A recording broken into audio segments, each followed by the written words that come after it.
So one helpful resource for teachers is a site by the University of Iowa that walks us through the various sounds of English. So let's have a look at this site, and this can give you some guidance on how the various sounds of English are pronounced.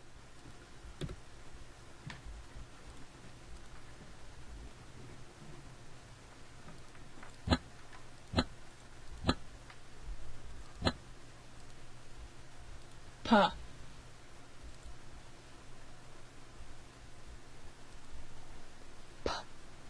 Pot, happy, tot.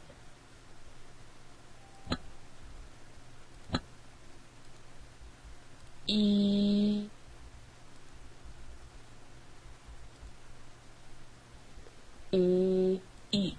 week, treat. As we pronounce the various vowels and consonants of English, one thing to keep in mind is some activities that we can do as teachers. Some of the things we can do include modeling and showing pictures. We can also help students notice correct pronunciation. And then we can give them opportunities to hear the differences among minimal pairs in English. Now, minimal pairs are groups or pairs of words that are almost exactly the same except for one sound. And we have 4 examples here. We can see ban, van, copy, coffee, cat, caught, and cap, cab. Each of these words are almost the same except for one sound. So ban and van are almost the same except for the first sound. Copy and coffee are almost the same except for the medial sound or the middle sound. And cat, caught, almost the same except for the vowel sound. Cap, cab are almost the same except for the final sound. All of these words are examples of minimal pairs. And minimal pairs are quite helpful tools for focusing students and getting them to hear the difference in individual sounds of English. Now, as I mentioned, one way to help clarify the way sounds are pronounced in English is through modeling and through showing pictures. Now, I'll take a moment and show one way that I've found helpful for students to see how various sounds are pronounced in English is through the use of diagrams. And I find in my experience, the better diagrams, the more memorable diagrams, are the more somewhat outlandish. So I'll show an example of how I will show the difference for learners between the pronunciation of the L sound and the R sound. So I'll usually draw a character on the board, and the character might look something like this.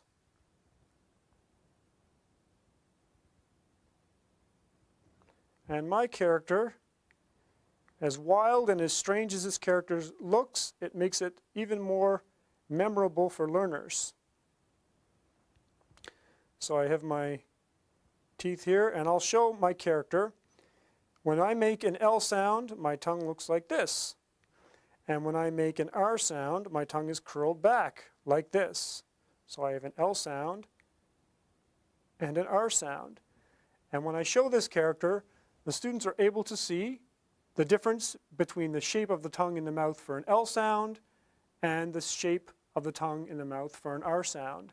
And this really helps give them a nice clear visual image, quite memorable. And again, the stranger the character is, the more often enjoyable it is for the learners.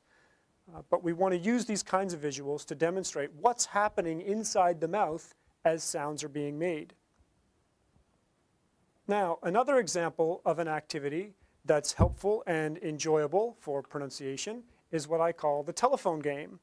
And this one, again, is pretty simple to play. And I'll demonstrate it as I did with my picture. And so when we look at this, we can see, if we pretend that this is the class board in the classroom, the whiteboard, I'll just write down the numbers. 5, and then on the other side, 6, 7, 8, 9, and 0. Now, what I want to do here is I want to choose minimal pairs and I want to write them on the board.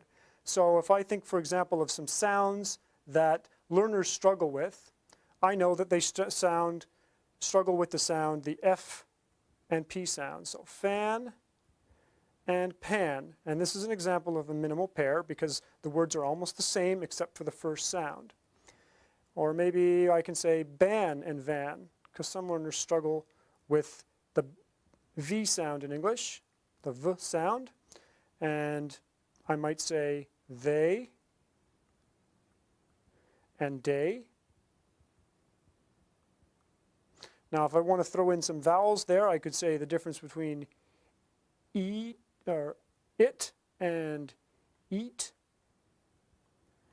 And some learners struggle with the difference between Luke and look. Okay, now that we have our example here, I'll go ahead and tell you my telephone number, and let's see if you can catch my number. So my phone number begins, this is my Canadian phone number, with day, pan, if, day, it, they, it, fan, ban. Now let's see if you could get my telephone number. So now that you've had a chance to listen to this, my phone number was 902-922-3215. Why don't you give that a try with your own students? So another activity idea that could be useful for learners is also shared with the phonics lesson, and this is bingo. Funphonics.com allows you to go in and choose a variety of short 3-letter, 1-syllable words, and many of these words are also examples of minimal pairs. Listening to these, listening and maybe writing these out after they've done the bingo game can be another example of an opportunity to practice listening and focusing on the individual sounds. Another idea is the use of chants. Now this is an example of a phonics chant, but just as well it can get students a chance to practice focusing on the individual sounds. In this case we have bug, and the chant goes B-U-N-G is bug, B-U-N-G is bug, U in bug is so put the in bug. And we can see through doing this chant that we're practicing stress and rhythm while at the same time noticing the sound as it's made by you. Another activity idea is mechanical exercises. SAMI diagrams, as I explained before with my character showing the difference between L and R, can be very helpful. Drawing these kinds of visual diagrams can be memorable and can help students see where tongue and teeth is positioned in the mouth as they're trying to make these various sounds. Minimal pairs, as I mentioned, allows us to zone in, zero in, and focus on specific sounds, like the difference between the F sound and the P sound. And drills. Drills are good because they give learners the chance to practice speaking the sounds, but in a context. So a question and answer drill where I might say, how's the weather? It's sunny. How's the weather? It's rainy. This kind of drill back and forth between student and teacher gives students the opportunity to practice saying the sounds, but in the context of an actual sentence or an actual phrase. And context is equally important as practicing on the individual sounds. Drills can be a useful activity. So we'll go ahead and click, and I'll show you an example of a drill. Okay. Judy, what's your name? Judy. How are you? I'm fine, thank you. What's the weather like? It's It's a hot. It's hot. It's hot. What do you like to eat? 你想吃什么水果？ To 你 eat 想吃什么水果？什么水果？ apple. Good. Nice to meet you. Nice to meet you. Peter, what's your name? What's your name? My name is Alan. What's your name? Peter. Good. How are you? Thank you. What's the weather like? It's hot. Oh, good. What do you like to eat? I like to eat apple. Good. What do you like to do? I like to fish. Go fishing. Okay, nice to meet you. Nice to meet you too. Good. Carrie, what's your name? Carrot. How are you? Thank you. What's the weather like? It's hot. What do you like to eat? I like to eat strawberry. Good. What do you like to do? I like to. Draw a picture. Good. Nice to meet you. Nice to meet you. Good. Anna, what's your name? Anna. How are you? I'm fine, thank you. What's the weather like? It's hot. What do you like to eat? I like to eat strawberry. Good. What do you like to do? I like to.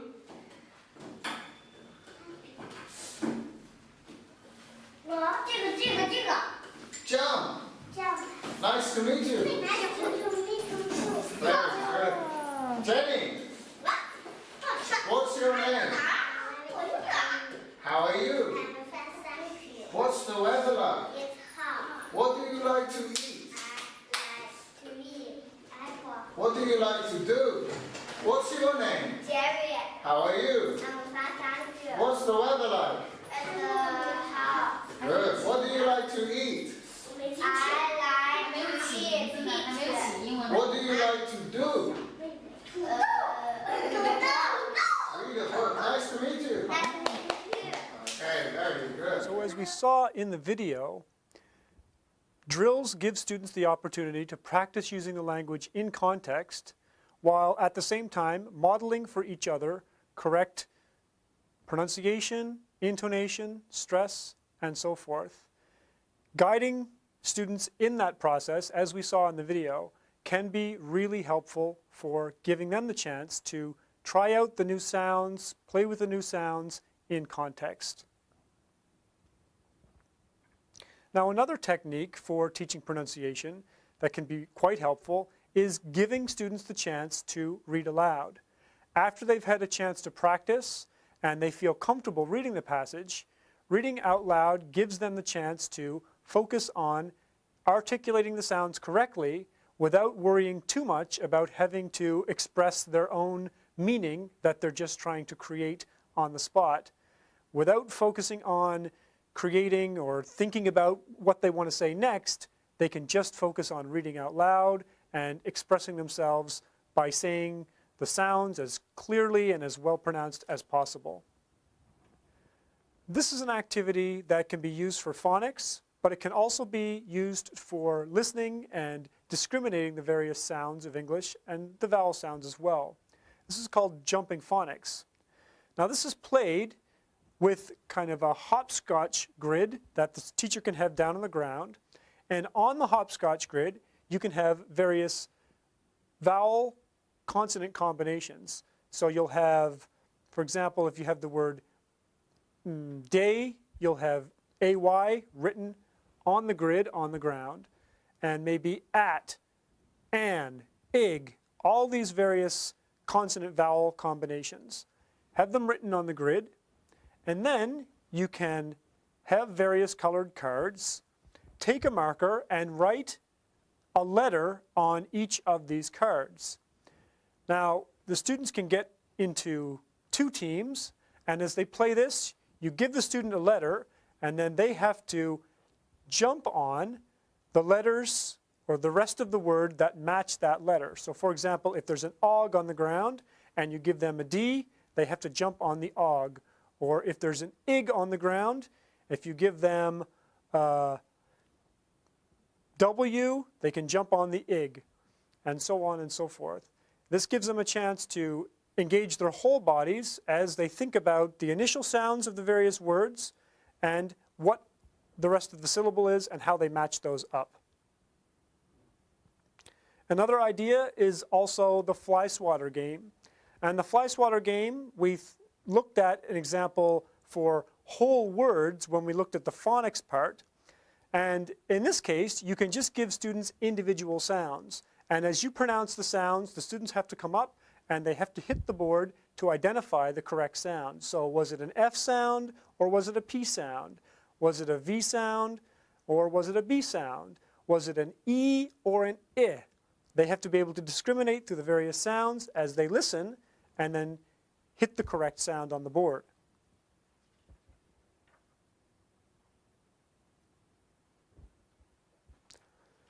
Another activity idea is the board race. The board race is an example of an activity that gets students up, gets them moving around, and gets them thinking about the various sounds, how to pronounce the various sounds as they read the sounds on the word that are identified on the board. So we would have one student on one side of the board, another student on the other side of the board. They'll rock, paper, scissors. The winner gets to go first. They must read the word, pronounce the word correctly, and then the other student gets to go, and they go back and forth until they meet in the middle. When they meet in the middle, they have to rock, scissors, paper again. The winner gets to stay up and stay where they are, while the loser has to go back and another team member takes their place at the beginning of their side. They go back and forth this way until one team gets to the other team's first spot on the board. And that's a board race. Again, lots of opportunity to read out loud and go back and forth, make sure that they pronounce the sounds correctly. So now we've looked at some activity ideas.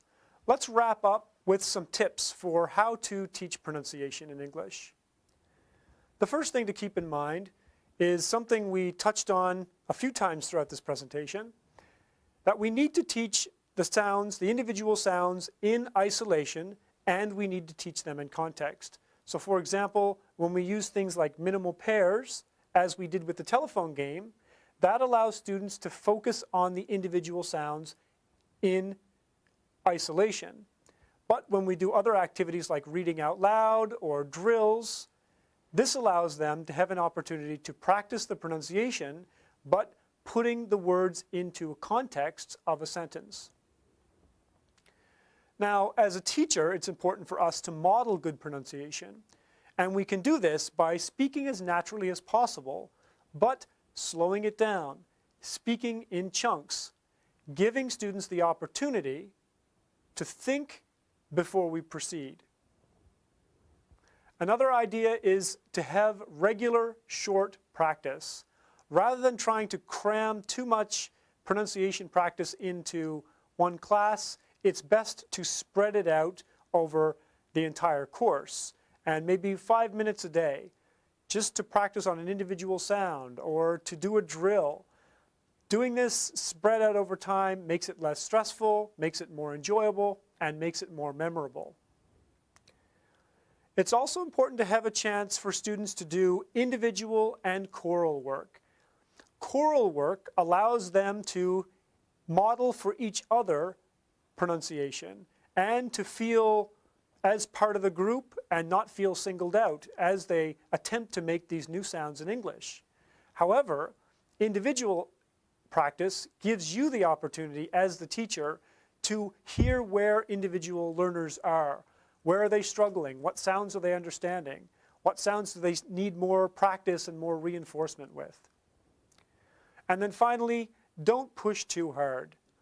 In many of our own experience, we know that when it's pushed too hard on us to try and try, many times it just takes time for learners to develop into their own.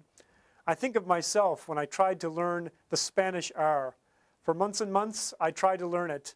I think any teacher I would have had would have been disappointed. But in one day, it just clicked for me. I heard it, I got it, I understood it. Now, any teacher that I might have had early on wouldn't have had the opportunity to see that happen. But the point is to give students a chance to practice, and realize that some of these things, some of these understandings might not come into place for them until later on. But we practice and we try not to push too hard. So I'll stop there, and I'd like to say thank you again for your time with me. My name's Dennis Murphy-Odo. Thank you very much.